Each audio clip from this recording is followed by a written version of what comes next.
A ver, ¿los alimentos modificados genéticamente son un avance que necesitamos o más bien un riesgo que no terminamos de entender? Hoy vamos a meternos de lleno a desmitificar los OGM. Y para ello nos vamos a basar en el informe por un uso responsable de los OGM de la Academia Mexicana de Ciencias, para ver qué dice la ciencia detrás de todo esto. Vamos a empezar con una pregunta que parece simple. Si nos fijamos en este maíz, con todos esos colores, a primera vista, ¿diríamos que es antinatural? Pues la respuesta quizás sorprenda a más de uno. Toda esta explosión de colores es en realidad obra de la propia naturaleza modificando sus genes. Es un fenómeno que ocurre de forma natural y se llama transposición.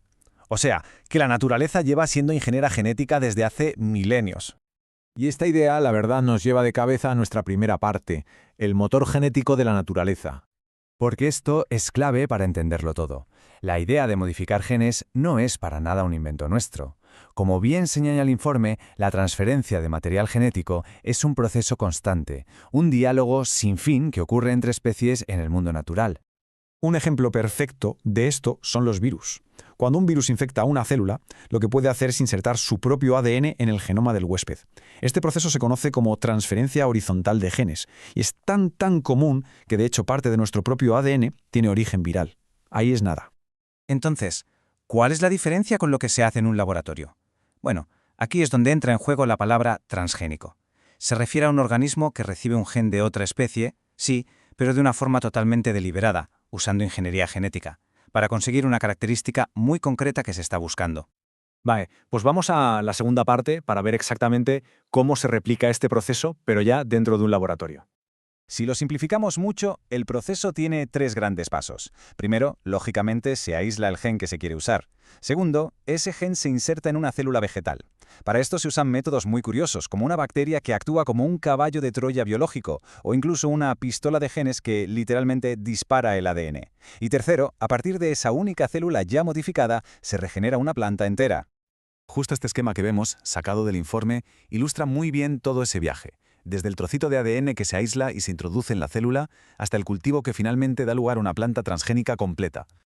Muy bien, ya tenemos el qué y el cómo. Pero ahora viene la gran pregunta, el por qué. ¿Por qué hacer todo esto? Vamos con la tercera sección. Este número es una de las razones de más peso. 9.000 millones. Es la población que se estima que habrá en el mundo para el año 2050. Y claro, alimentar a tantísima gente es un desafío monumental. Y es justo aquí donde, según el informe de la Academia, la biotecnología se presenta como una caja de herramientas para intentar afrontar esos grandes desafíos globales.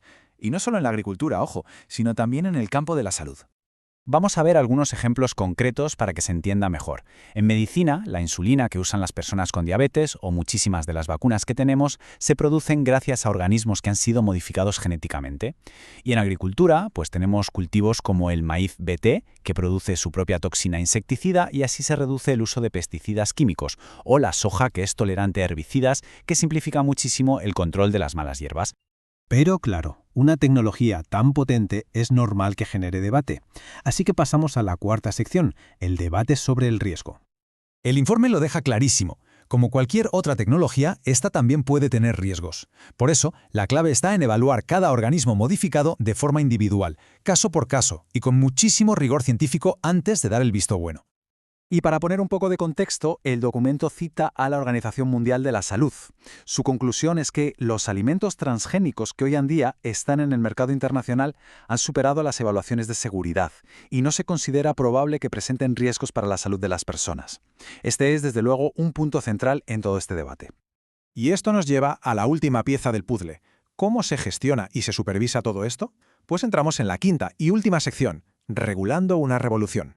Esto no es la ley de la selva, ni mucho menos. Hay todo un sistema regulatorio que funciona a varios niveles. Por un lado, acuerdos internacionales como el Protocolo de Cartagena. Luego, cada país tiene sus propias leyes, como por ejemplo la Ley de Bioseguridad de México. Y el proceso exige una evaluación de riesgos súper exhaustiva para cada producto antes de que se apruebe, y además un seguimiento una vez que ya está en el mercado. Al final, el objetivo de toda esta estructura es buscar un equilibrio. Se trata de poder aprovechar los beneficios que ofrece la tecnología, pero siempre gestionando y minimizando los posibles riesgos, tanto para nuestra salud como para el medio ambiente. Y así llegamos al final de este recorrido. Hemos visto que la modificación genética es algo que pasa en la naturaleza y también en el laboratorio, Quizá, como sugiere el propio informe, la pregunta de verdad no es si debemos usar o no esta tecnología, sino cómo nos aseguramos de que la usamos de una forma responsable.